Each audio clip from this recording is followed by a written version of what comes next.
tardes, muchísimas gracias por acompañarnos. Estamos hoy en la charla coloquio en torno al teatro, el espectador y la crítica con José Miguel Vila, crítico de artes escénicas y periodista, autor entre otros títulos de Teatro a ciegas en 2017, 40 años de cultura en la España democrática, 1977-2017, también en el 2017, en primera fila 2020 y Territorios escénicos, que es la presentación de sus 12 tomos en 2023, que es sobre lo que vamos a hablar hoy. Nos acompaña Enrique Galluz Jardiel, profesor, actor y director de escena, dramaturgo y escritor. Muchísimas gracias por estar aquí, como siempre. Hace poquito hemos estado también con José Miguel en otra presentación, en otra de sus obras, y agradecerte siempre tu disposición y nada, y os doy paso a vosotros. Primero le damos paso a José Miguel, si te parece, y luego que nos diga Enrique también, que hable un poquito sobre José Miguel. Vale, como quieras, perfecto. ¿Hablas tú primero, Enrique? Como tú digas. Habla tú primero. ¿Yo? Luego hablamos los dos. Luego hablamos todos, porque la idea de esto es pasar una tarde agradable hablando de teatro, que es algo que entiendo que nos gusta a todos. José Miguel es un gran crítico teatral. Yo tengo que decir muchas cosas buenas sobre él, lo que pasa que para qué las voy a decir yo si ya alguien les ha dicho mejor que yo. Con lo cual me vais a permitir que lea un fragmento de la concepción del crítico ideal que tenía mi abuelo Jardiel Poncela y a la que José Miguel responde en todas y cada una de sus partes. Me vais a permitir este texto breve, que es la mejor definición que se puede decir de él. Si el autor es la base fundamental del teatro, el crítico es su colaborador directo. Ninguna obra queda completa hasta que no se haya criticado. El crítico es el suplemento del autor. Tiene que poner en la obra del autor la cantidad de grados necesarios para llegar a los 180. Al crítico deben moverle la generosidad y el amor por el arte, como es el caso. El crítico debe perseguir el logro de la obra de arte. El crítico debe guiar y aconsejar al autor, debe aclararle dudas, limpiarle de defectos, animarle, excitarle, aplaudir calurosamente los aciertos que atisben su obra. En una palabra, el crítico debe alentar al autor y con lo que añada, suprima o modifique en su obra, dejarla perfecta. Cualidades indispensables al crítico. El crítico de teatros, para serlo e inspirar respeto y obediencia, necesita reunir las 13 cualidades positivas siguientes, que son inteligencia, sagacidad, conocimiento del teatro español y extranjero, cultura literaria, espíritu y sensibilidad, buen gusto, criterio personal indómito e ininfluenciable, rectitud y cortesía, generosidad, sinceridad y entusiasmo por su oficio, modestia, bondad de sentimientos y de carácter y un hígado en perfecto funcionamiento. Esto es lo que necesita el crítico ideal y esto es lo que José Miguel tiene de sobra. Yo he ayudado un poco en la elaboración de esta magnífica obra en un montón de tomos que es Territorios escénicos, que es un compendio de las críticas que le ha hecho en los últimos 10, 12 años, ¿me parece que son? 10 años, cientos y cientos de críticas donde hay un montón de erudición y puedo decir que cumple todas estas cualidades de sobra. No hay una sola palabra negativa, no hay una sola palabra destructiva en su crítica es siempre constructiva. Dice cuáles son las cosas buenas, alienta a aquellas que no son perfectas pero que son mejorables, anima a los actores, elogia a las compañías, pone de relieve los mejores puntos de los montajes. En resumen, es una de esas críticas que la lees y en principio te quedas muy contento y dices, qué bien han hablado de mí. Cuando la vuelves a leer dices, pero me ha indicado de una manera sutil y de una manera muy elegante cuáles son aquellos aspectos todavía mejorables. ¿En qué puedo yo mejorar la iluminación de mi proyecto, la actuación de mi actor, la dirección, todos los aspectos que tienen que ver con la obra en sí, con el texto en sí y con el montaje y con la puesta en escena? En ese sentido cumple esa función que pide Jardiel de que el crítico no sea demoledor, sino que sea el constructor junto con el autor de la obra, y esto en el caso de Jardiel fue así, porque los críticos inteligentes que le apoyaron, como fue Marquerie y algunos otros, le sugerían, corta esta frase, añade otra. Él, haciendo caso de los criterios inteligentes, mejoró sus obras, y sus obras han quedado mejor gracias a críticos como José Miguel, que dan ese aspecto positivo y ese aspecto de animar a una profesión que siempre parece que pasa por crisis, a unos actores que muchas veces no consiguen un reconocimiento económico suficiente a sus esfuerzos, a una profesión que es muy sacrificada. Los que están metidos en ella de una u otra manera lo saben muy bien. El teatro es algo muy tirano, exige mucho del que se mete en él, hay que hacer mucho esfuerzo, y eso tiene que quedar recompensado por lo menos con el reconocimiento de personas inteligentes como José Miguel. Eso es lo que yo tengo que decir. Estos volúmenes son realmente un compendio para aprender teatro, independientemente de que conozcas la obra o no, de que la hayas visto o no. Toda la erudición teatral que hay aquí sirve para que una persona, empezando desde cero, se convierta casi en un experto sobre todo lo que haya que saber sobre el mundo escénico, porque aquí está todo incluido de una u otra manera. Con lo cual es un libro no solo cuya lectura recomiendo, sino cuya posesión recomiendo. Es el libro de consulta para tenerlo toda la vida, y cuando se hable de un clásico, cuando se hable de un moderno, del teatro de aquí o de allá, diga, a ver, ¿qué ha dicho? Porque esto es importantísimo. ¿Qué ha dicho una persona inteligente, sensible y penetrante como José Miguel sobre tal tema? Veamos qué opina él de Shakespeare, veamos qué opina él de Molière o de Calderón de la Barca. Bueno, de aquí tengo la mejor opinión por esta cosa que estáis diciendo. No, bueno, gracias, muchas gracias. Por supuesto que de los grandes hay que tener una buenísima opinión, pero hay que tener una mirada crítica, pero una mirada indulgente a la vez, ¿no? Yo creo que yo caí en la... Voy a saltarme el guión, que yo mismo me he escrito. Después, si queréis que vuelva a datos concretos, seguramente tendré que consultarlo, pero bueno. Hace como 10 años que me jubilé, y justamente es el tiempo que hace que estoy haciendo crítica teatral, porque espectador de teatro era yo espectador desde hace 40 y tantos años, o no sé, 44, 45 años, y luego cuando me junté con Carmen, con mi mujer, le encantó también el teatro y seguimos yendo, y fuimos con verdadera fruición y con verdadera pasión, hasta que empezaron a venir los hijos y ya hubo los problemas personales también a veces, y tuvimos que alterar un poco el ritmo que teníamos antes. Pero desde que me jubilé yo tenía claro que lo que a mí me gustaba en esta vida era escribir y ver teatro, y la mejor forma de hacer las dos cosas a la vez era darse la obligación de acudir con mucha frecuencia al teatro. Lo veníamos haciendo desde el año 2000, temporada 2013-2014 hasta la 22-23, son 10, un tomo por temporada. A partir de septiembre estaría el 11º, que corresponderá a la temporada esta presente, la 23-24, y prácticamente, y en números redondos, aproximadamente son unas 1.500 obras las que hemos visto y que están recogidas en unas 5.000 páginas. Ha sido un trabajo de chinos, seguramente sin el concurso de Carmen esto hubiera sido absolutamente imposible, y sin la generosa ayuda de Enrique, pues también, ¿no? Enrique, además de un buen profesor, un buen orador, un buen conferenciante, un buen actor, lo he visto, un buen director, un buen escritor, fundamentalmente y sobre todo eso es una buena persona.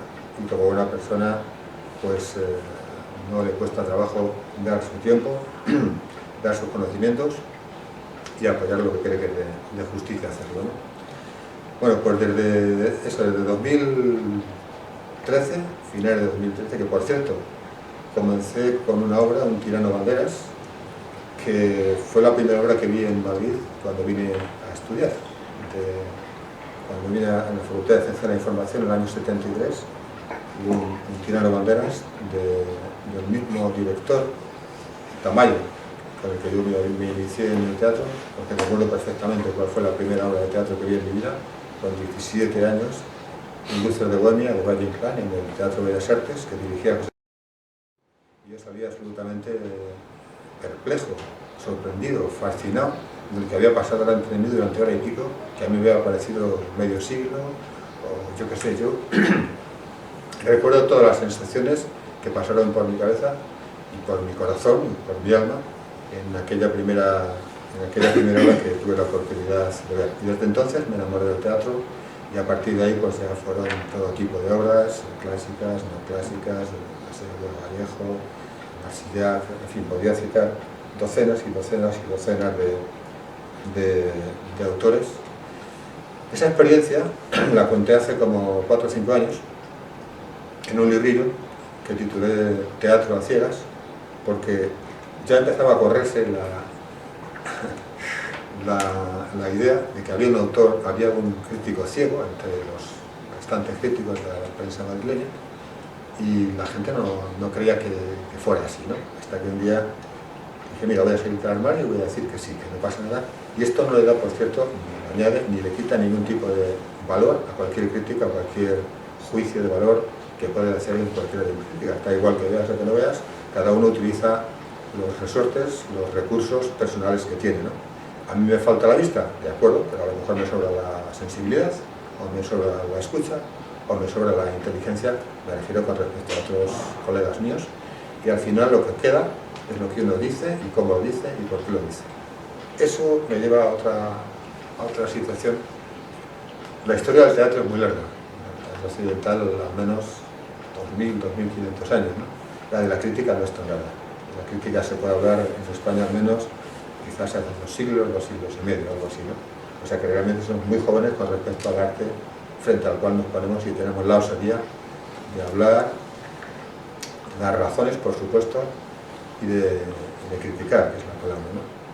¿Cómo se presenta uno ante estas cosas? Supongo que cada maestrillo tendrá su librillo, ¿no? A mí particularmente no me gusta saber absolutamente nada de lo que voy a ver. No sé, a veces no sé ni el título, pero me entero casi al llegar, ¿no? Porque la que suele programar la agenda es mi mujer, es Carmen, y bueno, pues a veces sí, a veces me pregunta, a veces no me pregunta. Hombre, si yo quiero ver algo, obviamente digo, oye, vamos a intentar meter esta y esta también, que me interesa mucho verlas, pero bueno, a partir de ahí la que generalmente pone fechas y prioridades y tal es ella, ¿no? Y a veces no sé nada de lo que voy a ver. Y prefiero que sea así. O sea, yo acudo a una función no como súper experto de nada, que no quiero serlo.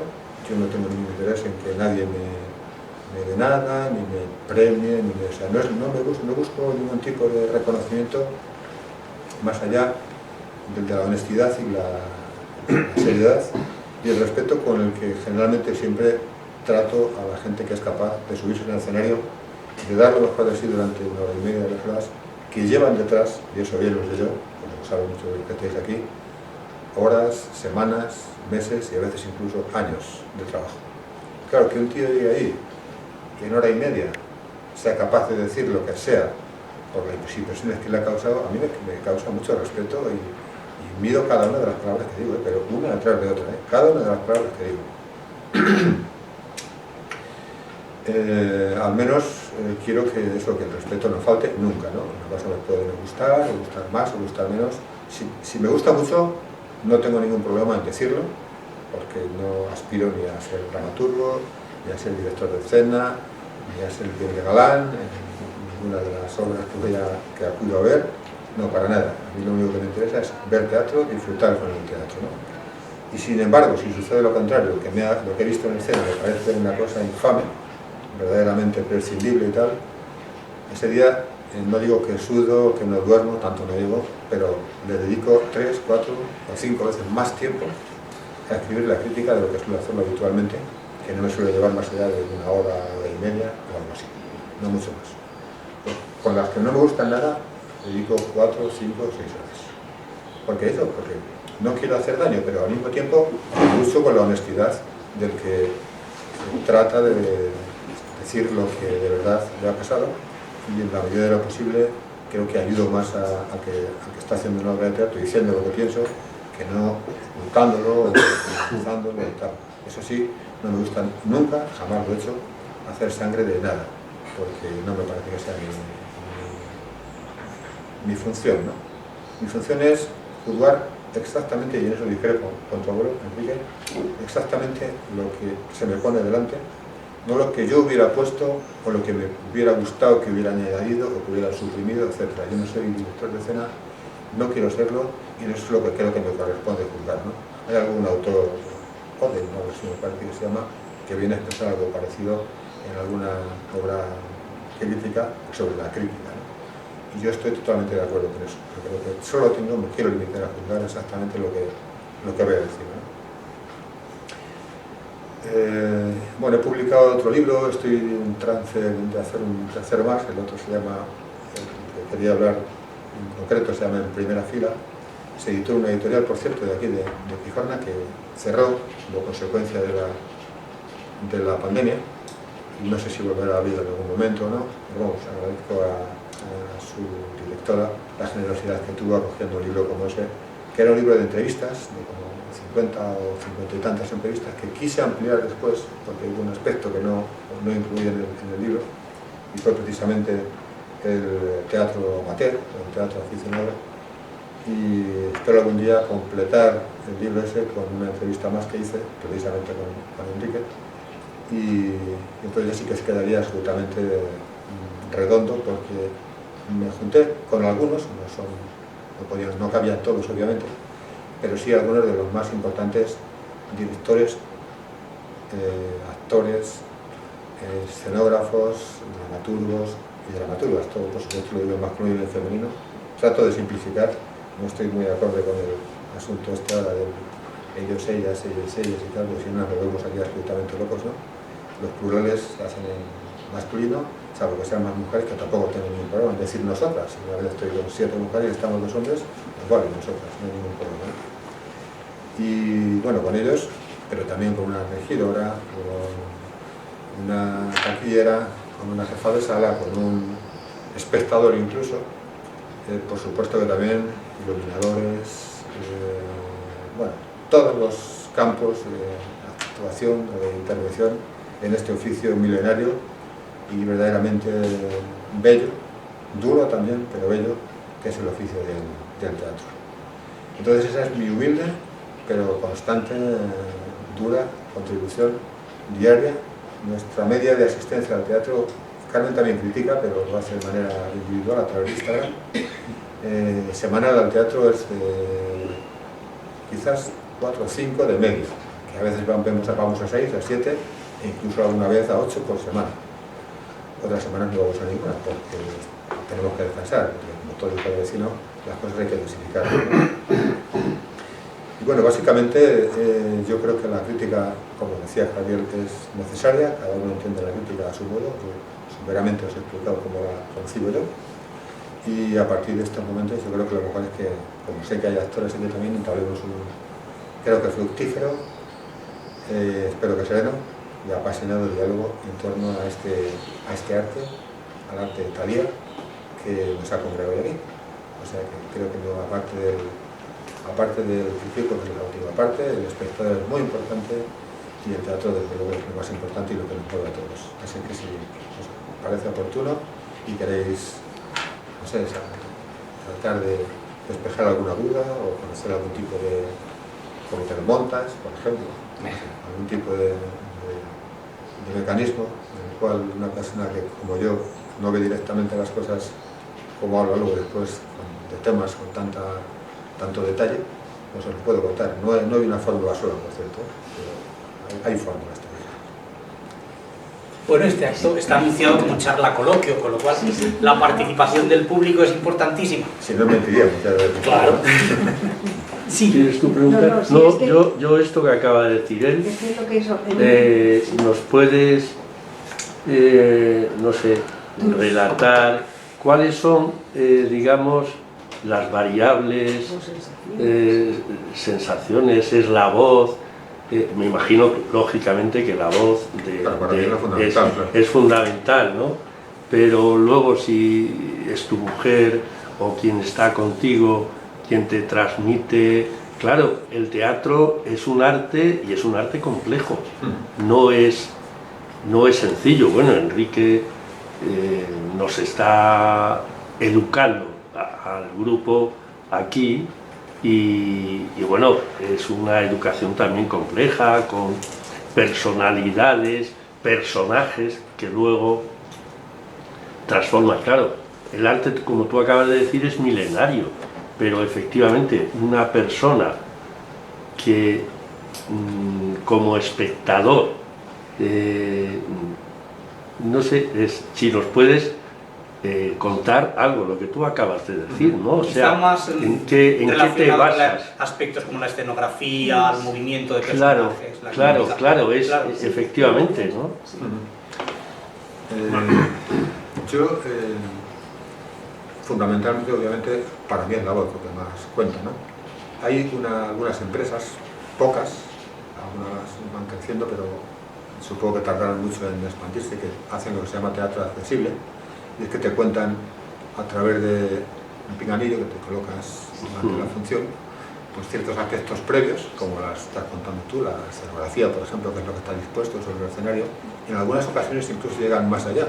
En el Teatro de la Zarzuela, cada función accesible lleva consigo incluso la posibilidad de que las personas ciegas o con alguna discapacidad visual se puedan subir incluso al escenario, previamente, claro está, a tocar cómo está compuesta la escenografía. La trezo, mesas, lo que haya. Todo, sí. todo, absolutamente todo. La disposición, esto está aquí, mira la distancia entre una cosa y otra, etcétera, etcétera. Yo, si puedo, pero no puedo programar, si no me volvería loco, absolutamente loco, más todavía de lo que estoy. Acudo a esas funciones, pero solamente si puedo, lo cual al cabo del año puede ser un par de veces, tampoco muchas más, ¿no? Porque con el ritmo de teatro que vemos es imposible que eso te pueda... Si te lo cruzas, vale, perfecto, no lo deteñas, ¿no? Pero tampoco puede ser lo habitual, ¿no? Entonces, ¿qué hacemos? Sí, Carmen me suele describir, solemos ir con tiempo, tampoco de manera detallada, somera al menos, qué es lo que hay en el escenario, ¿no? Pues cualquier cosa, ¿no? Yo no sé, la mesa, 4 sillas, unas luces al fondo, no sé qué, un perchero ahí a la izquierda y una especie de baúl metálico a la derecha. Bueno, pues ya tengo una cierta idea de qué es lo que está pasando aquí o qué es lo que no está pasando. Lo verdaderamente complejo para mí no es ni siquiera eso, que también en el fondo me da igual, eso me lo puedo... Esa es la forma en la que yo suelo leer las pocas críticas de colegas que leo, las leo de forma instrumental para que ellos me cuenten lo que yo no he visto. Porque también Carmen tiene que hacer su propia... ella no lo llama crítica, le llama... ¿cómo le llamas? ¿Crónica? Reseña. Reseña, una especie de reseña. O sea, no quiere llamarse crítica, pero porque no quiere, lo que hace ella es una crítica exactamente igual que la mía, ¿no? No nos da tiempo a veces ni siquiera a comentar esas cosas, porque después de terminar la obra, de lo que menos hablamos es de la escenografía, claro, hablamos de los actores, de la dirección, del texto, del ajuste, en fin, de todo este tipo de cosas, en el paseo que generalmente nos solemos dar, porque acudimos casi siempre andando a los diversos teatros que lo acabamos. Es que yo en general o me apoyo en los colegas para que me digan ciertas cosas que yo no he sido capaz de ver, y si no, pues si no lo sé, yo ante la duda eludo la posibilidad de hablar de ese tema, por lo menos de manera fina, ¿no? De manera grosera, pues incluso a veces los dosieres también de las propias compañías, las obras de los teatros, sobre todo fundamentalmente, pero es que no hay una sola fórmula, porque cada teatro es un mundo. Hay páginas web estupendas, en donde a veces basta con que le des un vistazo a la pequeña reseña que te hacen previa los teatros, a mí no, a mí y a cualquier espectador, ¿no? Y con eso basta. Otras veces hay que leerse el dossier entero, otras veces mejor huye de la reseña y del dossier porque todo es absolutamente infumable. Otras veces las páginas web son manifiestamente mejorables, por no decir que deberían tirarlas enteras y montar otras. O sea que son muy distintas las formas de... Pero bueno, yo de todas maneras, como no se trata de hacer un juicio de valor sobre mí mismo, entre las 1500 obras que he criticado, algunas habéis seguramente acudido, las leéis y decís, ah, joder, pues este hombre sí o este hombre no. Yo creo que es la fórmula al final por la que los espectadores acaban eligiendo a los críticos, entre comillas, al menos de cabecera, ¿no? Porque entre lo que han visto ellos y lo que han leído antes o después del crítico que han elegido, pues hay bastantes coincidencias. Entonces, a partir de ese momento, te ganas un lector, te ganas un seguidor, en definitiva, ¿no? Lo cual no significa nada. Esto pasa como con las obras de teatro. O sea, en una sola crítica puedes de pronto haber dejado de tenerlo porque no le ha gustado absolutamente nada y discrepa contigo absolutamente. Hay gente que busca lo discrepante, hay gente que no, que lo que busca es un reflejo de lo que él ha visto. Es un tema muy complejo. De todas maneras, tengo que decir, yo no pienso, cuando hago una crítica, no pienso nunca en quién me va a leer o me va a dejar de leer, ¿no? Yo creo que la crítica es un género literario, eso estoy absolutamente convencido. Os conmino a que si echáis un vistazo a mis cientos y cientos de críticas, digáis, pues esta se parece mucho a esta otra. Procuro, y tengo conciencia plena de ello cada vez que me pongo a escribir, de hacer las cosas de forma distinta cada vez. No quiero hacer críticas como churros, por decirlo de algún modo, ¿no? Hay que juzgar distintos aspectos, son distintos cada vez que vas a hacer una cosa, y a eso quiero que respondan mis críticas, ¿no? Que por cierto, he dicho que he escrito sobre todo lo que he visto, y he dicho una verdad a medias. Todo menos una. De una no escribí. Y no escribí porque el productor me pidió que lo escribiera. Le dije que me parecía infame, que iba a tratar de resumirlo de la manera mejor posible, pero que no podía eludir lo que me había parecido. Y dijo, pues mejor no escribas. Y no escribí. Bueno, es que un ejemplo de bonhomie de lo que he mencionado antes. Es que me insistió como 7 veces u 8 que fuera, vente a ver esto, vente a ver esto, vente a ver. Digo, este tío no me lo quito de encima. Voy a verlo porque si no va a estar toda la vida de la que te pego. Luego me arrepentí 20 veces de haberle hecho caso. ¿Sería útil para el crítico conocer el texto de antemano? Tú dices que llegas al teatro que a veces no sabes. Yo no tendría tiempo de leer todo lo que voy a ver. Suponiendo que lo tuvieras, ¿te parecería una práctica interesante? Hay quien lo hace. Quien lo hace porque da mucho menos de lo que veo yo. Sí, puede ser una práctica interesante, ¿por qué no? Claro. Antes o después. También. Antes o después. Sí, poder cotejar lo que es el texto con lo que luego los actores han hecho con el texto. Que bueno, pueden mejorarlo o estropearlo. Más que los actores, el director. Bien, sí, pone entre todos, claro. Bueno, pero sobre todo que le corresponde al director, ¿no? Perdón, no da tiempo. No da tiempo. Porque los que leen el texto antes no critican todo lo que leen. No, claro. Ya, y no van con una idea preconcebida. Ni van 7 todos los días cosas, a teatro, 8 y llegan puras. Entonces no, es imposible, materialmente imposible. No, pero para que os deis cuenta de lo que nosotros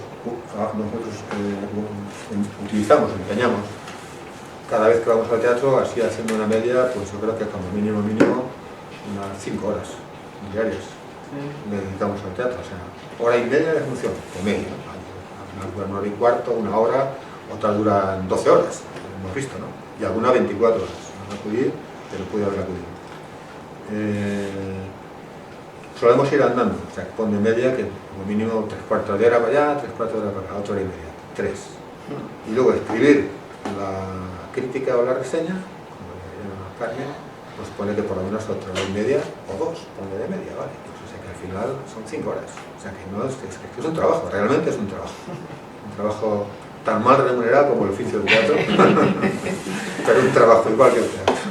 Y una pregunta capciosa, ¿crees que el público de teatro de verdad sigue a los críticos? ¿Se molesta en leer las críticas? Bueno, yo creo que nosotros ni vamos a hundir una obra, no sé si lo hacía, parece ser que en su día en su día pasaba, la gente leía a ver cómo ha sido la cosa. Yo creo que hoy la gente, una cosa que por cierto yo he participado de ella, así que esto no me mea culpa, pero yo creo que los que de verdad tienen influencia en que la gente vaya o no vaya al teatro son los llamados rankings. Los rankings son cuadros de críticos y puntuaciones y obras. Del 1 al 5. Del 1 al 5 sí, se puntúan, entonces la gente dice, o decimos, yo este año no lo he hecho y creo que lo voy a hacer a partir de ahora, porque yo quiero que la gente lo lea, y si no, pues que no vaya al teatro, ¿no? Allá ellos, ¿no? Pero yo creo que donde la gente debe mirar para ver qué escoge a la hora de ir o no ir, es en esos rankings, que en Madrid al menos hay 2 importantes, que son Tragicom y Godot. En los 2 participa Carmen, los conoce bien por dentro, y ahí hay puntuaciones, y toda la gente, como ahora la gente no tiene tiempo de nada, solo tiene tiempo de echarle un vistacillo o algo así por encima, eso es muy rápido, desde 5, 5, 4, 3, 2, 3, 2, 1, 1 y medio.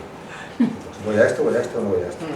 Luego después, el grado de satisfacción que obtenga después de esa experiencia previa de elección, no la conozco. Pero yo sí que estoy absolutamente seguro de que vamos muy bien. Somos necesarios, al menos las compañías y los teatros así lo perciben, porque nos insisten en que vayamos a ver teatro. A veces ya, hombre, nosotros vemos tanto teatro público como teatro alternativo, teatro comercial, incluso a veces. Por géneros, el musical no me gusta mucho y no solemos ir, quizás 2, 3 al año, así, no más, ¿no? Y es lo que menos vemos. Pero de lo demás, no estamos mediatizados por nada. O sea, yo no sé lo que buscarán mis colegas, mis compañeros, no sé si la fama, si el reconocimiento de los lectores, o sea, yo no busco nada.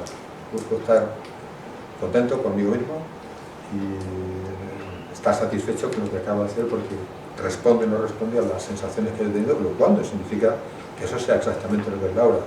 Hombre, cada uno de estos tomos que tenéis delante, Alicia ha dicho antes, Enrique, que había prologado el segundo, pero ha sido prologado por directores, por actores de primera línea incluso, ¿no? Yo sé, por citar algunos nombres, ¿no? Entre los directores, aparte de algunos jóvenes, como Rubio, pues Ernesto Caballero, que fue el director del Centro Dramático Nacional, ha hecho uno de los juegos, el de Tomo VI, por ejemplo, otro Ernesto Arias, un inmenso actor, ha hecho otro, el 10º, es vestuarista, por ejemplo, una diseñadora de vestuario, Guadalupe Valero, ha hecho otro, otros actores, otras actrices, estudiosos, y en general dicen, si hiciera una colección de apelativos, de adjetivos que me dedican todos ellos, supongo que será por cariño, porque como soy muy alto, también me temen, ¿sabes? No vaya a ser que luego los vea y les pegue una cosa así, pero verdaderamente sería para que uno se subiera allá y dice, bueno, no voy a hacer más por si acaso, ¿no?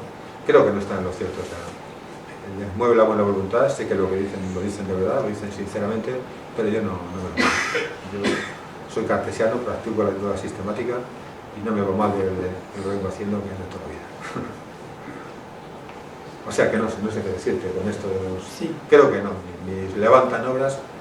Yo sí tengo constancia, porque tengo feedback a veces de gente que me lee, de que van a ir a ver esto porque lo he dicho yo o no van a ir, pero si son 10, son 100 o son 1000, no sabría decir. Porque una cosa que ha pasado con los críticos de cine de toda la vida es que se han visto desbordados por los blogs, en donde mucha gente escribe sobre películas y tú entras y dices la película tal, y a lo mejor lees la crítica de un señor que no está formado, o que ha empezado ayer y que igual tiene mucha ilusión y igual lo hace muy bien, pero que no es un profesional de la crítica cinematográfica. En el teatro eso no sucede tanto. No sucede tanto porque tampoco hay tanto espectador de teatro como hay espectador de cine, esa es la lógica bastante, ¿no?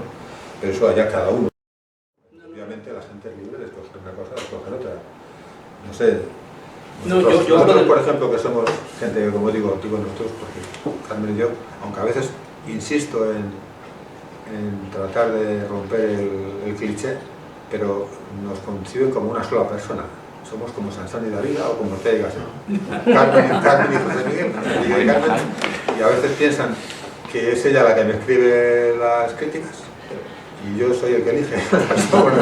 Y es, bueno, ella, si leéis lo que dice ella, a ver, bueno, casi siempre después coincidimos, pero nunca sabe, yo no sé ni qué está escribiendo ella ni que ella sabe lo que estoy escribiendo yo. En general y en el fondo solemos coincidir, cada uno expresándolo con su lenguaje personal, obviamente, pero en el 95% de las ocasiones tenemos el mismo punto de vista, pero hay un 5% que no tenemos el mismo punto de vista.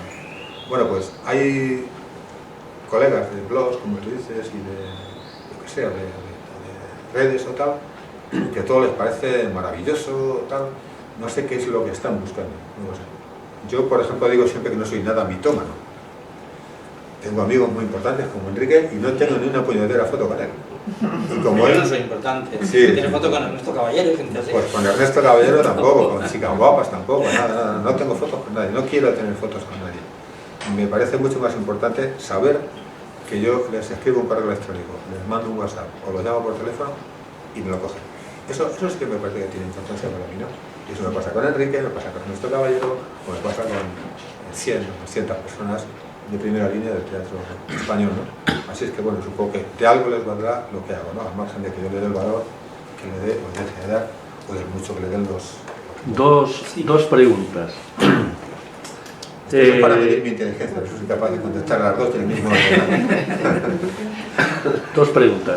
Si no me el teatro, en mi opinión, creo, y tú como crítico pues me puedes decir, yo creo que forma parte muy importante de la historia de España, que es el país donde estamos, ¿no? Pero también en cualquier otro lugar de este planeta.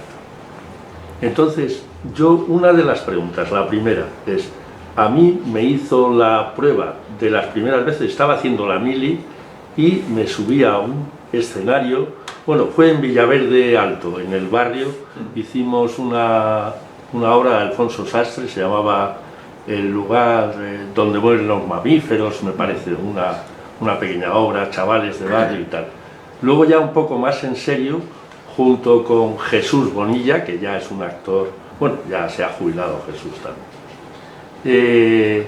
Y nos hizo la prueba Adolfo Marsillac, que tú pues lo has mencionado, el Centro Dramático Nacional.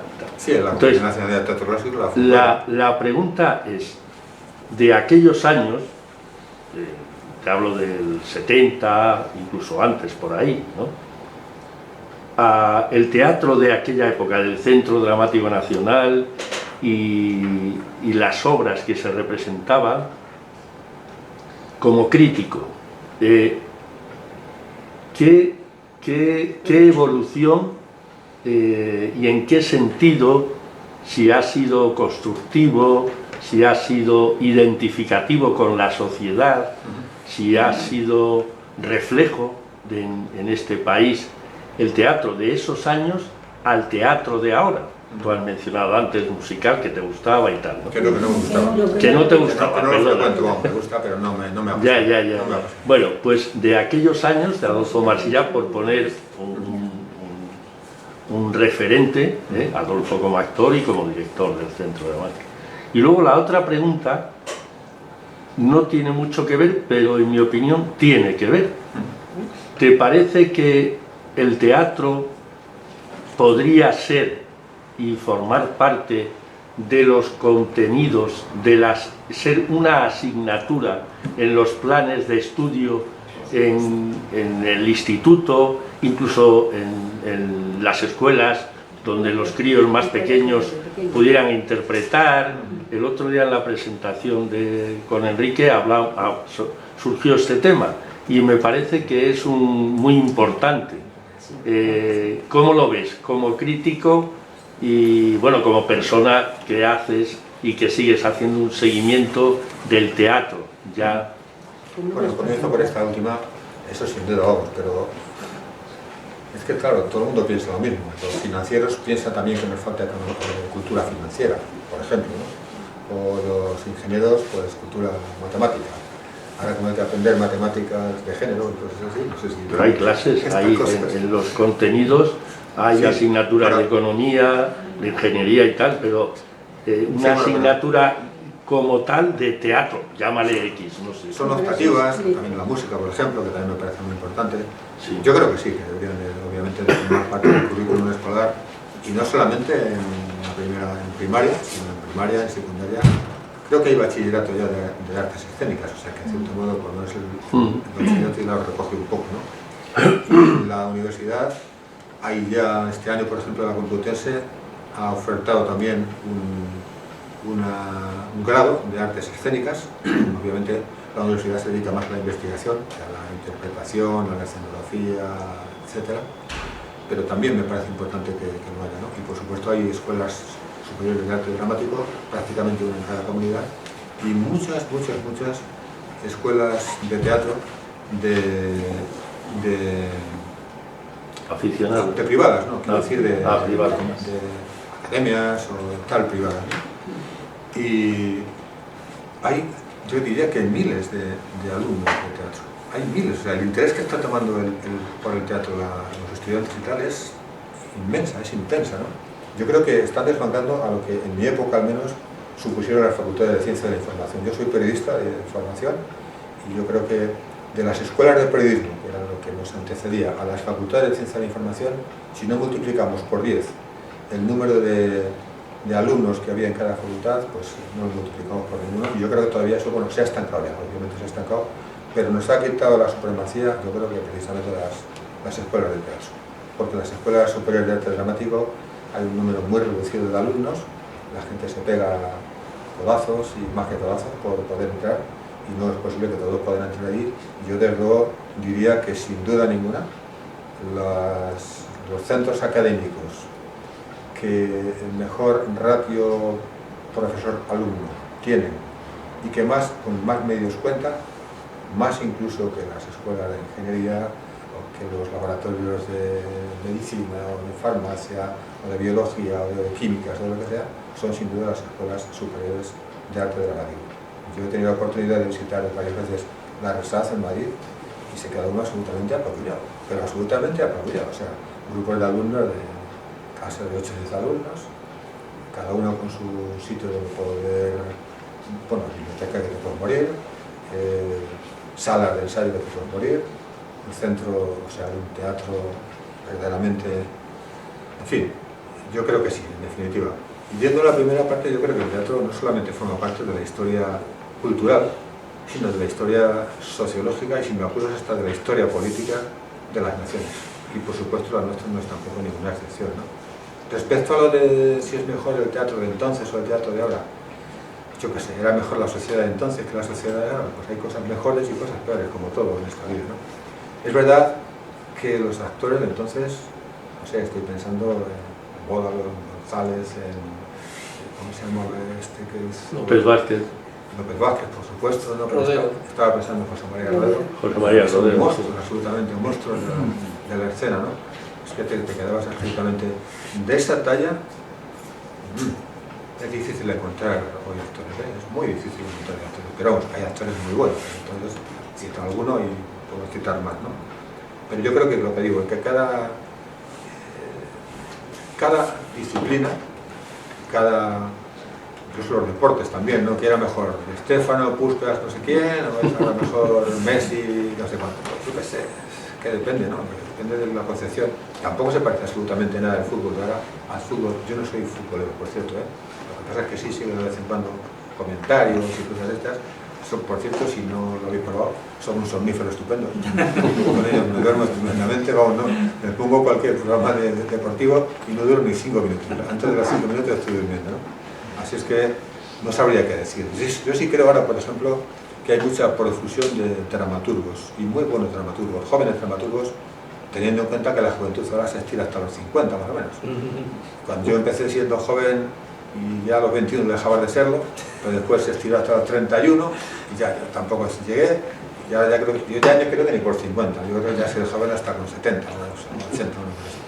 A mí me gustaría hacer dos consideraciones sobre lo que ha dicho Juanjo e incluso acabar con una pregunta que ya casi ya las has contestado. Una es en favor de aquella época. O sea, hemos mencionado aquí actores como Bódalo, como Rodero, sí. como López Vázquez, sí. López Vázquez, aquella famosa 12 hombres sin piedad que dirigió Gustavo Pérez Puig, que se dio en Estudio 1, donde estaban 12 primerísimos actores, porque estaban estos, y estaba Carlos Lemos, y estaba Fernando Delgado, y estaban todos. Hoy en día yo no sé si los tendríamos. Sí, pero si los tuviéramos no los podríamos poner juntos, no tendríamos que tenemos. Y luego una cosa que me parece paradójica, y eso ya sí que es una opinión completamente personal, Buero Vallejo, que a mí me parece un autor excelente y que una persona de ideas, diríamos de alguna manera progresistas, izquierdistas, subversivas, quiso escribir contra el poder en un momento en que había una gran censura, lo hizo con estas obras históricas como por ejemplo Un soñador para un pueblo, sobre Esquilache, Las Meninas, o El sueño de la razón, que eran monstruos, La detonación, me parece también en aquella época, y se dijo, pues si este hombre ha podido atacar al sistema, atacar al poder, atacar a la injusticia desde arriba, cuando no se podía decir porque había una censura tremenda, ahora que ya tenemos una democracia y que podemos decir lo que quieras, este señor hará maravillas. Bueno, y no las hizo. Esa afirmación es discutible para empezar, ¿eh?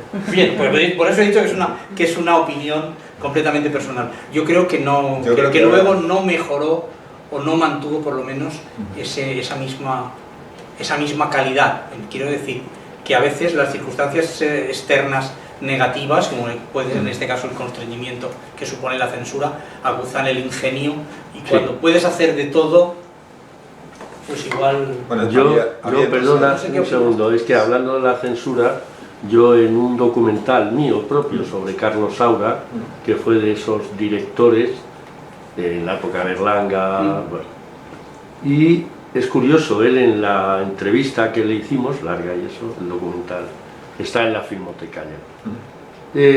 Cuando la pregunta de la censura, para evitar la censura, en aquellos años, tú presentabas la película Cría Cuervos, o La Prima Angélica, la película que sea, en un festival fuera de España, y si le concedían un premio, entonces a los censores de aquí, Tenemos como ya venía con un premio, pues iba a proyectarse, ¿sabes? O sea, había sus trucos, él lo explica, ¿no? Sí, poner barbaridades en el guión para que te quiten algunas y no todas. Eso es.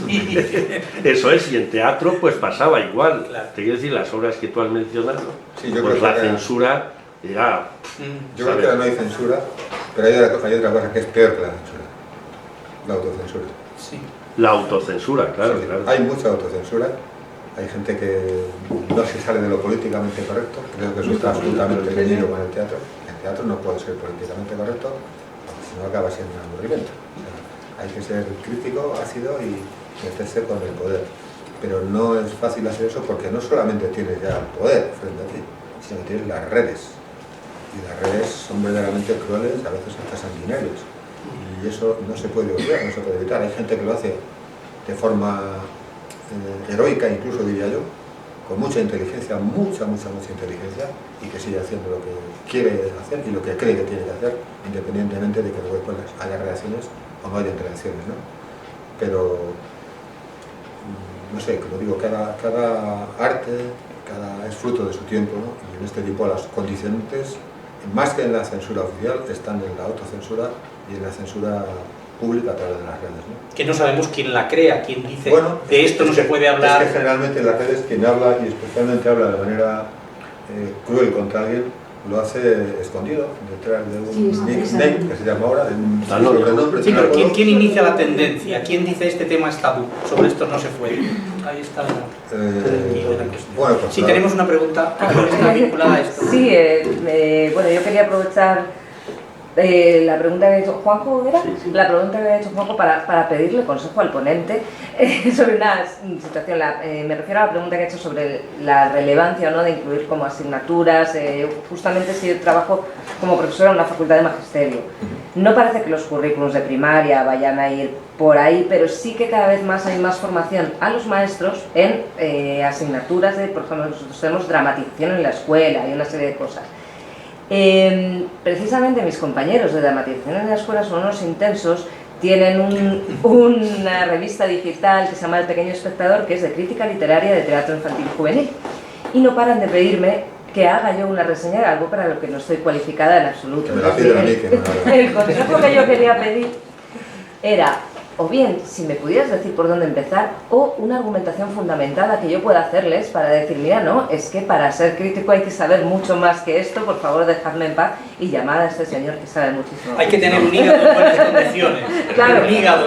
la del hígado ya queda fuera. libros. Entonces, bueno, pues una de las dos cosas, o ver por dónde empezar a hacer crítica de teatro infantil y juvenil cuando eres un ignorante, o bien, cómo decir que no. Sí, pero también, el otro día que estuvisteis hablando, no hay mucha obra de teatro para Infantil. No, no se Niños. pide mucho, ¿no? Tampoco muchas No, revistas sobre crítica de teatro infantil y claro, juvenil. claro. Este Es señor que ha hay escrito una- dos libros mucha de teatro labor. para teatro infantil, para colegios. Pues entonces sé que tengo que empezar leyéndolos. Claro. Eso Son es. pequeñas obras, Pues ahí tienes al autor. el autor, y es que efectivamente lo dijeron, que hay muy poca Hay obra poco, de sí. teatro para infantil. Tienes una sala en Madrid, la sala San Paul, que se dedica prácticamente a teatro infantil. No, sí, pero no, si sí, me sí, llevan, sí, me sí. llevan. Hay teatro infantil, por ejemplo, incluso ahora el Teatro Real ha hecho una especie de sucursal en alguna zona del Retiro, Sí. en virtud de la cual pues, se hacen obras, se está iniciando el tema de la ópera a niños y tal, pero no solamente esta, sino no sé, también el teatro español, muchas veces, cuando se acercan navidades, verano, Y, tal, bueno, suele sí, programar. sí. En los teatros municipales en general, también el Fernán Gómez, o yo qué sé, o sea, sí hace teatro infantil, no todo el teatro infantil, que debería hacerse seguramente, pero sí se hace, ¿no? Y respecto a lo de cómo hacer una crítica, mira, este miércoles voy a dar una charla en un máster sobre crítica teatral. También los universitarios se preguntan cómo hacer crítica teatral. Y yo les voy a decir una cosa muy simple, ¿no? Bueno, ya les he contado muchas más cosas de mi metodología, tal y cual, la persona sobre la cual recae la responsabilidad del máster ese de crítica teatral, pero básicamente yo creo que es una, o varias, ¿no? Una, leer. Yo soy bastante poco sistemático en mis lecturas, ¿no? Leo de todo, siempre, hace decenas de años, pero no me he cogido, por ejemplo, nunca un autor como Enrique, por ejemplo, y voy a saber sobre mi abuelo, Jardín, todo lo que ha escrito y todo lo que se ha escrito sobre él, y voy a ser el que más sabe de Jardín del mundo. Y es verdad, lo sabe y lo es, sin duda ninguna. A mí no me ha dado nunca por ahí, o sea, yo no tengo ninguna... Iba a decir antes, aprovecho ahora para decirlo también, que yo en general no soy mitómano, o sea, tengo posibilidades, cuando decías de las fotos, de hacer fotos con gente y tal, pero es que a mí me importan las personas, no me importan los artistas o no artistas, los escritores o no escritores, me importan los seres humanos, ¿no? Y con esto pues me pasa todo tanto, no sé, o sea, hay gente que en un momento determinado de tu vida te interesa más un autor, como bien sabes, o incluso el mismo autor te interesa de forma distinta 25 o 30 años después de haberlo leído hace 30 años. Ves cosas que no viste en su momento y que ahora te parecen, bueno, pero ¿cómo es posible que yo en ese momento no cayera en? Pues no has caído, tú eres distinto, no es el autor el que es distinto, porque la obra es la misma. Simplemente tu atalaya de vida es muy distinta en función del momento en el que te pongas a... Y yo, ¿qué hay que hacer para ver teatro? Para ser crítico de teatro, ver teatro. ¿Qué hay que hacer para ser escritor? Leer. Básicamente esa es la esencia de la cuestión, ¿no? O sea, leer cosas buenas, diría yo, no leer cualquier cosa. Obviamente uno se suele dejar guiar por profesores y tal, hay también profesores buenos y profesores malos. Sí, bueno, con referencia a lo que has dicho de mi forma exhaustiva de leer, yo puedo decir que en quien yo no creo muchas veces es en los antólogos.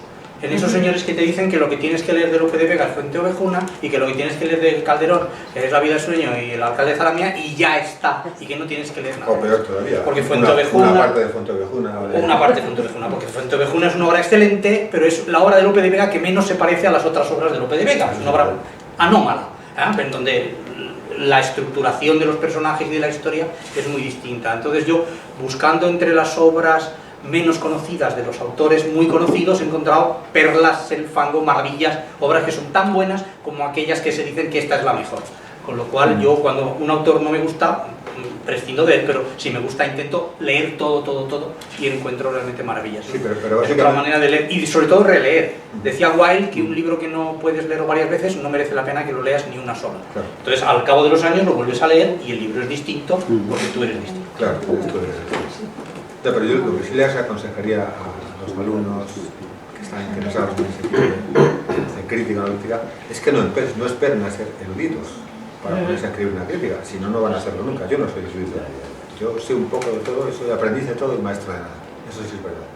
Yo podría mantener una conversación a un nivel razonable sobre física cuántica, sobre biología molecular o sobre Fuente Ovejuna. No se me notaría que apenas sé ni de biología molecular, ni de física cuántica, ni de Fuente Ovejuna. Pero ese es el ideal del hombre renacentista. Ortega y Gasset decía que no podemos crear una sociedad de bárbaros macroespecializados que solo saben mucho de una cosa pequeñita del mundo. Claro, por eso digo, pero yo no creo que haya que esperar a ser erudito. No, hay que empezar a escribir, claro. Para escribir hay que empezar a escribir. Hay gente que lo hace a través de escuelas de escritores, o yo qué sé, bueno, allá cada uno, ¿no? Yo particularmente creo que la mejor forma de acabar siendo escritor es leer y tener necesidad de decir algo. Luego después, claro, 30 años después, lees lo que escribiste hace 30 años y te ríes de ti mismo. Bueno, pues siempre lo puedes reciclar y mejorar a la luz de la experiencia. Si no lo haces, nunca acabarás siendo escritor, eso está claro. Bueno, yo tengo una pregunta de antes. No sé, leí en algún sitio, no recuerdo dónde... El siglo XVII, el mentidero de las gradas de San Felipe. Y dos señores, don Álvaro, ¿no pensáis que el teatro español está en crisis? Pues sí, porque este Lope de Vega, que es el que está de moda, escribe tan poco, ¿verdad? Eso que se ha dicho siempre del teatro está en crisis. ¿Cómo estamos ahora? ¿Cómo está el teatro español en este momento? Yo creo que depende del aspecto que juzguemos del teatro español. Por ejemplo, desde el punto de vista económico, para los que hacen teatro, a los directores, actores, dramaturgos, escenógrafos, iluminadores, etcétera, etcétera, está mal o casi mal, muy mal en algunos casos, ¿no? Depende de cada uno, ¿no? Quise antes hablar de la AIG y no lo hice. La asociación está que agrupa un montón de actores y tal, que antes presidía la Pilar Barrencal, esta que murió, la actriz, ahora no sé, sí, creo que es Emilio Gutiérrez Cava, por cierto. Es Emilio, sí, ¿no? Bueno, pues hace meses, 2, 3, 4 meses, publicó una encuesta documentadísima, creo que de unas 3.000 y pico personas participaron en ella, prácticamente, no sé si la totalidad, pero un altísimo porcentaje de los actores que hay en este país, y el resultado final es deprimente. Si te quieres dedicar al teatro porque piensas que se va a ser tu modo de vida y vas a vivir dignamente y tal y cual, puede que suceda, pero tienes muy pocas posibilidades de que así sea. Prácticamente 3/4 partes de los actores no llegan a 12.000 euros anuales, profesionales estoy hablando, 12.000 euros anuales de ingresos brutos medios. Y no sé si es el 7%, hablo de memoria, en los que, pero vamos, está en cualquier, usáis la IG, encuestas sobre la situación de la profesión tal, y os saldrá rápidamente. Y como digo, si tenéis ganas de deprimiros, esa es una buena fórmula, ¿no? No más del 7% ganan más de 30.000 euros al año. O sea que, desde ese punto de vista, mal. Desde el punto de vista de la gente de los docentes, la gente que da clase para formar actores, directores, tal, yo, como he dicho antes, está muy bien. Creo que en Galicia hay una docena, por lo menos, de sitios, de academias y tal, de escuelas de teatro, en los cuales se forman centenares de alumnos, ¿no? Y muchos de los profesionales del teatro, en primera línea incluso, complementan sus ingresos precisamente dando clases, siendo docentes, dando talleres, eso es muy frecuente, talleres además a precios verdaderamente asequibles, no sé, de 100, 200 euros, una hora así, pues a veces talleres que duran 3 meses o 4 meses, con varias horas semanales, etc. A los propios directores, actores, esa fórmula también les resulta muy interesante, porque en esos talleres participan muchos actores profesionales, y yo estoy convencido de que más de 2 y más de 3 y más de 5 veces encuentran en esos procesos las personas que andan buscando para próximos montajes. O sea que eso, digamos que les resulta interesante a ambas partes, ¿no? De las escuelas oficiales ya hablo antes, me parece que son verdaderamente envidiables, la situación que hay. Pero claro, la política teatral que hay en este país pues no es precisamente la más adecuada. Yo miro con envidia, por ejemplo, lo que pasa en Alemania, donde prácticamente cada región, incluso cada gran municipio, tiene un teatro estable en la ciudad, con un repertorio, etc. Por supuesto que se invitan entre unas ciudades y otras para que la compañía de esta ciudad pues venga a la mía y la otra venga a la tuya, etcétera, etcétera. Con lo cual, gente, digamos, aficionada puede estar viendo teatro prácticamente todo el año a precios más que asequibles y de una manera, digamos que beneficiosa para todas las partes que intervienen en el mundo del teatro. Pero aquí, por la razón que sea, eso no sucede. Y luego pues hay grandes teatros, que no sé qué pasa, que siempre están llenos, los cuales, por cierto, visitamos de vez en cuando, pero con muy poca frecuencia. Teatros comerciales, me refiero, del tipo la Latina, o el Reina Victoria, el Bellas Artes, o el Infanta Isabel, por decir unos cuantos, que, bueno, saben programar, o saben los gustos del público medio, del público que va de vez en cuando. Hay otros teatros públicos, como por ejemplo, los teatros del Canal tienen una programación excelente, muy buena programación. O los teatros, eso depende de la Comunidad de Madrid. O el Teatro Conde Duque, que depende del Ayuntamiento. O los teatros del Naves del Matadero, por ejemplo. Me parece que hay programaciones. Ahora se han dividido prácticamente estos teatros y se han hecho más subdivisiones. No sé qué acabará pasando ahora, que tendrán que programar la temporada 24-25 y siguientes. ¿Y cuánto durará este sistema también? Que esa es otra, ¿no? O sea que no sé. O sea, yo creo que le corresponde a las autoridades, pero el problema de las autoridades es que no tienen formación, ni cultural ni de ningún tipo. Autoridades me refiero a ministeriales. Y en cuanto a autores, obras, ¿quién crees tú que quedará de aquí a 30 años? Hombre, pues yo creo que dentro de 30 años se hablará de Eusebio Calonge, sin duda ninguna, se hablará de Juan Mayorga, sin duda ninguna, se hablará de Alberto Conejero, por citar autores más jóvenes. Se hablará de forma distinta quizás de un autor que se llama Íñigo Guardamino, que él sí que es insolente, verdaderamente insolente, y habla de cosas que no gustan a muchas gentes de ningún tipo. Y bueno, creo que es la primera vez, o me equivoco, Carmen, que ha podido poner una obra hace poco además en la sala pequeña del Teatro Español, ¿no? Hasta ahora estaba siempre en teatros alternativos y tal, en el 73, tal, y a mí me parece un autor excelente, ¿no? Pero vamos, yo estoy haciendo una apuesta con eso ahora en una serie de entrevistas que estoy publicando y sobre las cuales acabaré juntando y formando un nuevo libro con nombres que mucha gente no conoce siquiera y que creo que tarde o temprano, dentro de 15 años, de 20 años, de 30 años, estoy casi seguro de que se va a hablar. Una de ellas, por ejemplo, es Ruth Rubio, otra de ellas es Clara Nima, por ejemplo, otra de ellas es una mujer que ha estado 10 años de ayudante de dirección con Alfredo Sanzol, el director actual del Centro Dramático Nacional. Se llama Beatriz Jaén. Ha hecho dos o tres obras más, pero sobre todo ha hecho una que estrenó hace un par de años y que se llama Breve Historia del Ferrocarril Español, que no sé si, creo que sí, hasta julio se está poniendo, pero que no intentéis buscar ninguna entrada porque no la vais a encontrar, está totalmente vendido todo.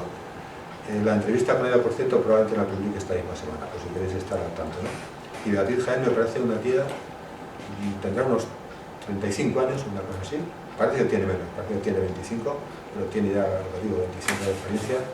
Es curioso porque ella, a pesar de que venía de una familia, digamos, con cierta formación, su padre era publicista, su hermano mayor era publicista y de agencias decentes, ella estudió publicidad y relaciones públicas en la Facultad de Ciencias de la Información y me dijo que no se enteró de la existencia de la Real Escuela Superior de Arte Dramático hasta que un día, y por casualidad, fue a entregar un currículum en una agencia de publicidad y pasando por la plaza aquella, no me acuerdo cómo se llama, donde está la Resdad, dijo, coño, pues la Escuela Superior de Arte Dramático.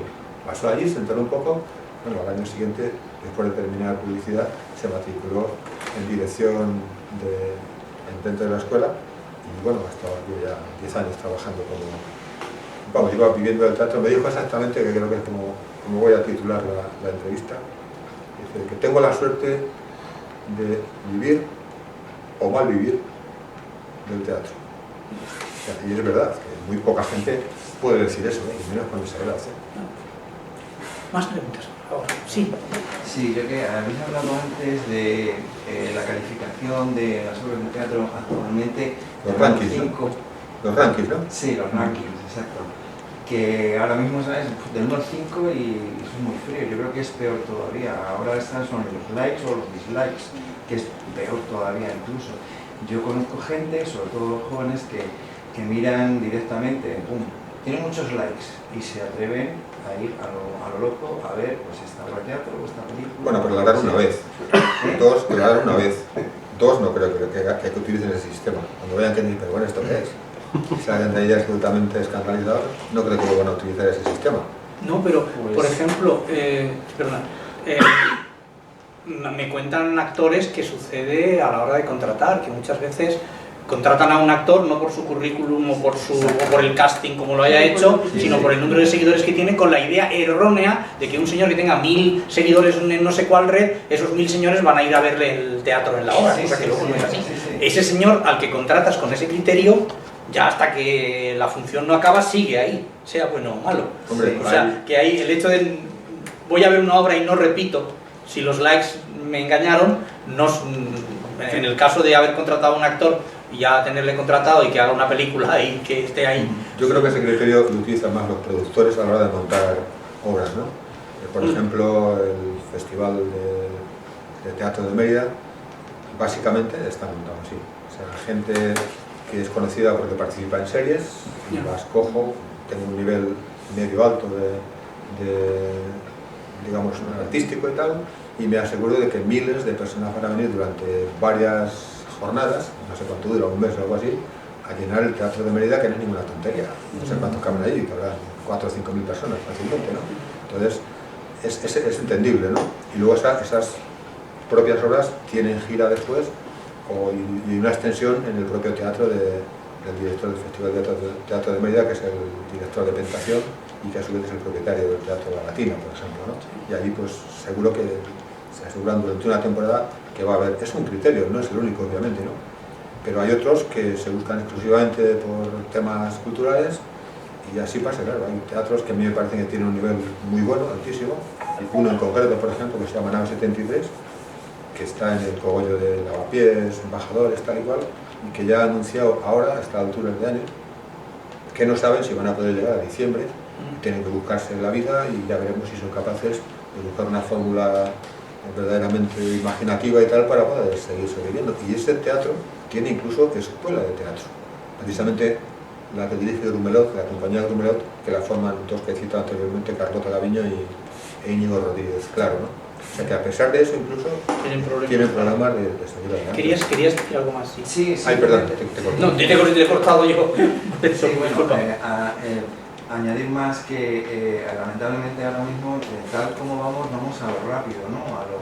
No nos esperan, por ejemplo, yo lo que hago muchas veces a la hora de interesarme por una obra de teatro o una película, lo que intento es mirar pues, el director, los actores, mira qué interesante, y leo un poco a ver de qué va la historia, digo, bueno, pues me parece con todo lo que me he informado, pues voy a ir a verlo. Claro. Yo lo que veo que lamentablemente el tema de los likes y los dislikes es que mucha gente, no solamente en cine, en teatro, sino en todo, en general, ahora mismo se está yendo a eso, a lo rápido, ¿no? Y yo creo que se está perdiendo mucho.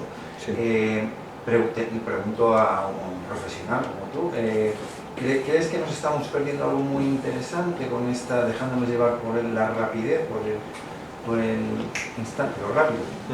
Pues yo creo que sí, claro, pero yo tengo 60 y muchos años y los que piensan eso tienen menos de 25, menos de 35, por decir algo, ¿no? Es una forma de concebir la vida, la cual pues no se sabe si es buena o mala hasta que no fracasas o aciertas, ¿no? Yo particularmente creo que sí, que la forma inteligente es la que tú aplicas. Es decir, voy a leer un poco de qué va esto, qué va a ser, me gusta este porque lo conozco, porque no sé qué, y si quieres leerte alguna crítica por ahí de lo que están haciendo, y a partir de ahí ya tienes una razón de peso para decir voy, no voy. Te puedes equivocar, claro que te puedes equivocar, pero tú te vas a equivocar un 10% de las ocasiones y esto del like, se van a equivocar el 98% de las ocasiones. Allá ellos, ¿no? Por cierto, el otro día estábamos contando, Carmen y yo, porque ahora se van a dar en junio, se van a dar los premios Godot, que a pesar de que me retiré, me volvieron a llamar, los de la revista también a mí, para decir que si quería votar, digo, bueno, voy a votar, pero bueno, no aplico semanalmente como hace Carmen. ¿Cuántos encontramos que había en una lista de notas? 18 en Tragicón, me parece, ¿no? Sí, y en el otro 39. 39, pero de los cuales a lo mejor 7, 8 o 9 estaban en las dos listados, en las dos listas, ¿no? Pero de todas formas yo lo que quiero decir es que cuando las estrellas o las puntuaciones, yo que estoy en los dos rankings, son muy políticas. O sea, son ideológicas más que artísticas, son ideológicas más que artísticas, quiero decir. Sí. Yo puedo decir, por lo que conozco de lo que mi abuelo contó de cómo era el teatro en los años 40, que los críticos no solamente no estaban preparados, no tenían una carrera, sino que habían llegado al puesto de críticos pues, por escalafón, porque no había ahí otro, venga, vete tú y cubre los teatros pequeños. Lo mío es peor, por casualidad. Bueno, nosotros. Pero que recibían un sobre. Ah, yo no. Lo cual no implicaba que fueran a hacer una buena crítica de la obra o mala. Simplemente es que si no lo recibían, no iban. Yo tengo un precio muy barato. Y eso pasaba también con la tauromaquia, entiendo que pasaría también con el fútbol en aquellos años. Oye, podrías empezar todo eso animar a las demás compañías. No lo sé, pero es lo que hablabas, ¿no? Hay muchos intereses creados, hay presiones. Muchísimos. Sí, hay intereses creados, hay presiones, hay amistades, hay... Por eso yo creo que lo que de verdad vale en estos momentos para seguir a un crítico olímpico, o sea, con toda la eficiencia del mundo, de verdad, que yo digo, no digo por falsa modestia, lo digo con verdadera honestidad, es la independencia. O sea, yo no estoy casado con nadie, bueno, con Carmen desde hace casi 50 años, pero ya me basta con uno, no quiero casarme con más, ¿no?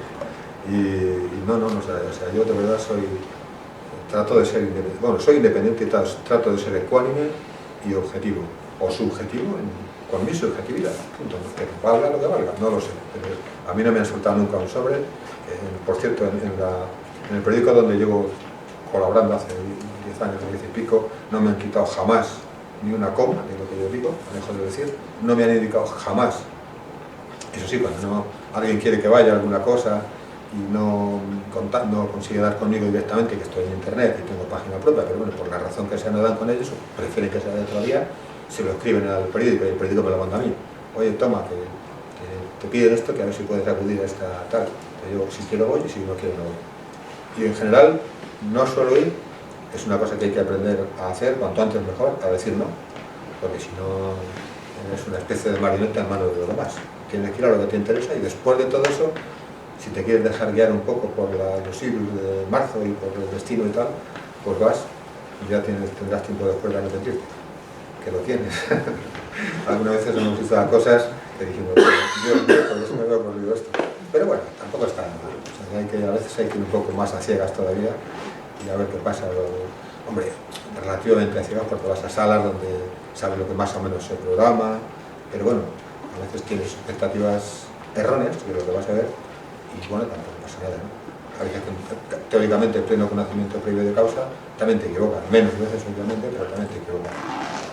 Yo tengo una cosa, quiero preguntarte tu opinión sobre algo un aspecto que me parece muy negativo del mundo teatral español actual, y es la falta de cariño por nuestro repertorio histórico, por decirlo así. En otros países cuidan mucho a sus autores, nosotros tenemos gran cantidad de autores con una gran cantidad de producción que no se vuelve a hacer, sin ir más lejos, en el mundo de la zarzuela, donde hay, creo que son 9.000 partituras catalogadas, 80 grabaciones hechas en disco y de las que se representan 10 cuando se representan, por ejemplo, por no hablar de todo el teatro de la primera mitad del siglo.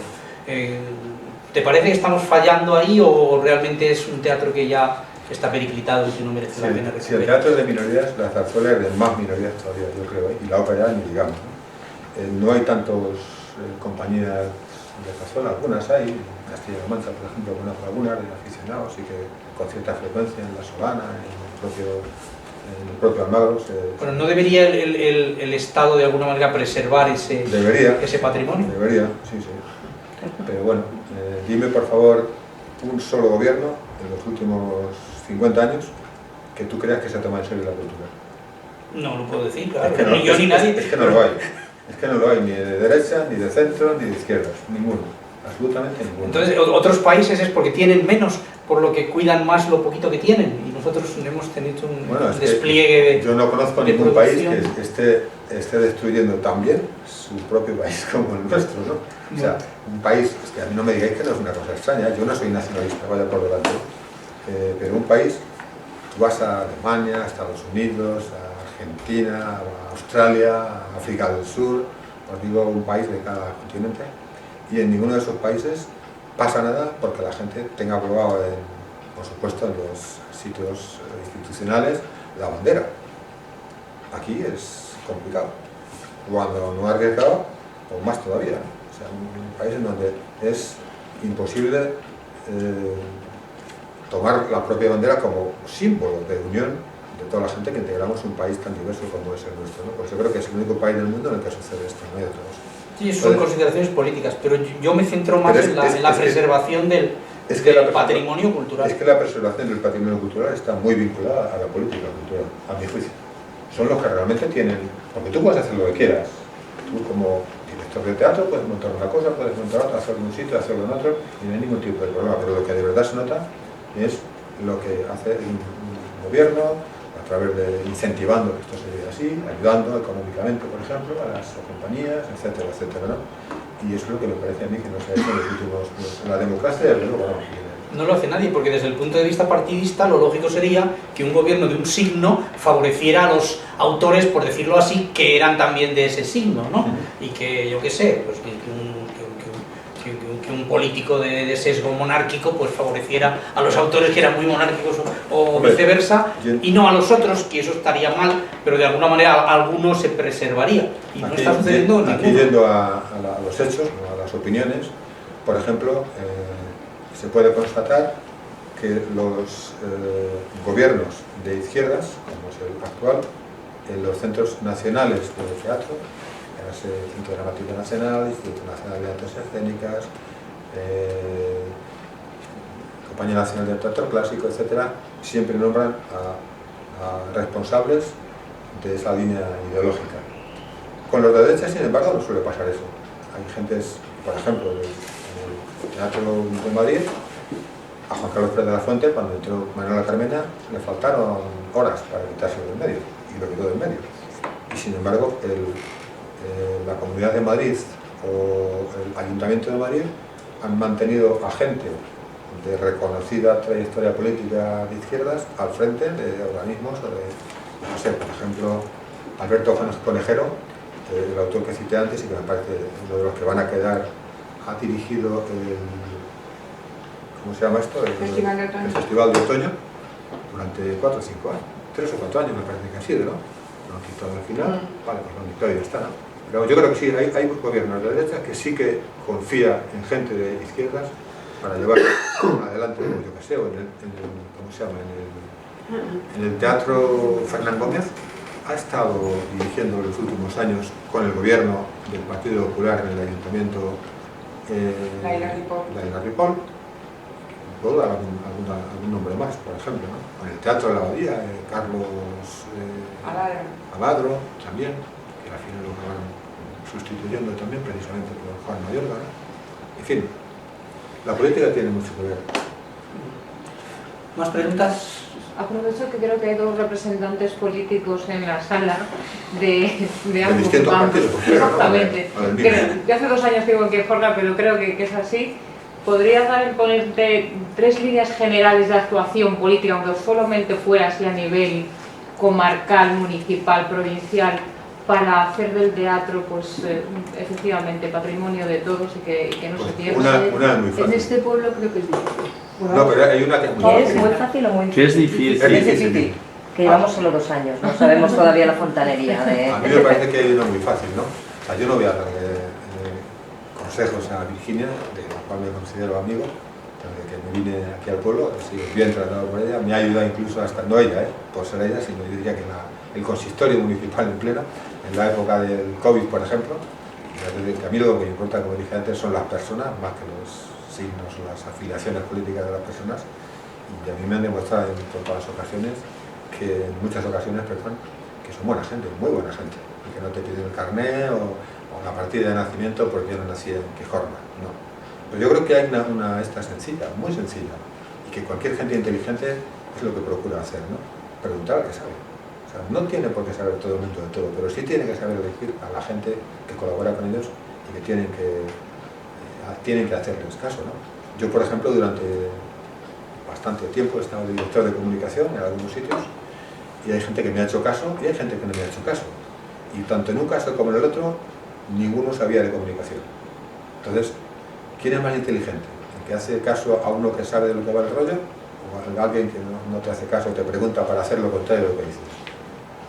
Entonces, ¿para qué tienes gente de comunicación? Quítatela, si tú lo sabes todo, no tiene sentido, ¿no? Pues porque dice de comunicación, habla de teatro, habla de política, no sé qué, de lo que sea, ¿no? O sea, hay que recurrir a la gente que sabe, hay que tener asesores de un modo o de otro, o amigos, o conocidos, o profesores, yo qué sé, a la gente que sabe es la que hay que preguntarle. Luego, ¿cómo instrumentalizar eso? Eso es la labor de los políticos, que eso yo no me puedo ni me quiero meter en eso, pero obviamente siempre hay partidas económicas que hay que utilizar. Lo que hay que pedir a los políticos es que las utilicen de la mejor forma posible. ¿Qué pasa con el teatro? Las compañías, tal y como estamos aquí ahora, todo el mundo se cree con el derecho a tener parte de esa subvención, porque son muy buenos, porque tienen un gran elenco, porque su compañía tiene más años, porque lo que sé, no lo sé, hay que buscar fórmulas, sistemas equitativas y justas para que el dinero ese que hay pues se reparta de la mejor forma posible. Y sobre todo hay que ponerse a pensar dónde lo están haciendo bien, intentar imitarlo, si tampoco tiene la cosa más trascendencia, ¿no? O sea que tú cuando haces una cosa no tratas de imitar al que no sabe nada, trata de imitar al que crees que ha hecho las cosas bien. Pues si no te gusta el modelo alemán, pues vete a Rusia, vete a no sé dónde, a Italia, o a Francia, donde sea, a Inglaterra, trata de imitar el que tú creas que es el poliidiosincrasia, o lo que sea, ¿no? Y que te parece que puede encajar más en la política de tu país, ¿no? Yo lo haría así, es más. ¿Alguna cosa más? No sería una buena opción, por ejemplo, pues ya que estamos hablando de los pueblos y tal, llevar la cultura teatral a los municipios pequeños a base de compañías de aficionados, claro, que no cobran realmente, pero sí algunos, yo en mi modesta opinión he visto algunos, tienen un nivel bastante aceptable. Sí, yo también lo creo, ¿eh? Y yo también haría intercambios con otras poblaciones para que no siempre vean a los mismos, que puedan comparar también de lo bien que lo hacen los suyos con respecto a los otros que vienen de otro pueblo y que lo hacen bastante peor, o bastante mejor, lo que sea, ¿no? Pues yo creo que más no hace falta esperar a que haya un gobierno que haga esto o lo otro. O sea, no es un gobierno, simplemente los propios municipios que lo hagan y que lo pongan en marcha, ¿no? Es una idea que, bueno, algún día se la comentaré a Virginia y que quería llevar a cabo, que es sobre todo por las escuelas municipales de teatro, que realmente están todo el año ensayando una obra o preparándose para actuar una vez. Que si por lo menos dices, bueno, unimos 3, 4, 5 pueblos, hacemos una gira y cada uno ya actúas 3, 4 veces. Mancomunidad, ¿no? No, olvídate de mancomunidad. No, por ejemplo, yo he estado, como sabéis, recibiendo clases en Villanueva del Pardillo, sí. Estoy aquí con Enrique en Quijorna y vivo en Brunete. Y quería unir esos 3 pueblos. Bueno, pero eso lo tienes más fácil aquí con la garbancera, ¿no? Entonces, sí, no, pero eso se dedica a garbanzo, no hacen teatro. Todos los sitios de garbanzo y teatro también. A ver, no quiero adelantar nada, pero sí que es cierto que he estado reunida con la concejal de Brunete y estábamos tratando de hacer, pues eso, una unión entre varios municipios para que las escuelas de teatro que hay en los diferentes municipios pues actúen, claro, siempre y cuando la gente esté de acuerdo, pero para que todas las escuelas puedan actuar en diferentes municipios y bueno, enriquecerse todos de unos de otros. Eso me lo habéis copiado. No me lo habéis copiado, porque ya la tengo yo de hace tiempo, A lo mejor has hablado con la concejal, ¿no? Sí, se lo comenté a Palmi, sí. Y se lo comenté a Maribí, para que me echase una mano para llevarlo a cabo. Dije, bueno, mira, yo conozco a Virginia, pues me llevo muy bien con ella, podemos hacerlo y tal, y luego como tuve el problema con el ictus, pues lo dejamos ahí aparcado. Lo dejamos ahí aparcado. Pues, o sea, tenemos una reunión para hablar sobre ese tema y concretar un poco pues las pautas a seguir o las características. O sea que por la temporada que viene ya tenemos... Hay que hablar mucho todavía. Pero saldrá... Sí, cierro este tema que me parece muy importante. Yo que también he estado en la política municipal hace ya más de 30 años, me parece que las palabras sobran a veces y lo que hay que reflejar estos esfuerzos es en los presupuestos. Los presupuestos municipales o autonómicos o de la nación deben ser el pilar que recoja todo esto que estamos hablando. Si no, el viento, las palabras se las lleva el viento. O sea, en los presupuestos, cuando se aprueban, debe haber una partida que diga cultura y saber si es 1,5 € para la cultura o si son 10.000. Y entonces, lógicamente, los presupuestos son el reflejo de esa política que hablamos en un municipio pequeño, mediano, grande, en una ciudad como Madrid, o Barcelona, o Sevilla, en un país como España. Los presupuestos son los que reflejan realmente las iniciativas de los gobiernos y realmente las conexiones con la ciudadanía y el interés por el teatro, la cultura o el deporte o lo que sea, me explico, es mi opinión, el presupuesto. Si no está reflejado el presupuesto, para mí, con la experiencia que he tenido, no vale absolutamente para nada. Y eso es trasladable a cualquier otro ámbito de la... Sí. ¿Más preguntas? ¿No hay más? Bueno, pues entonces creo que también hemos tenido una charla muy interesante, hemos aprendido muchas cosas, yo por lo menos. Sí, quiero darle las gracias a José Miguel, a Virginia, por supuesto, y a todos los presentes. Y nada, un aplauso, por favor.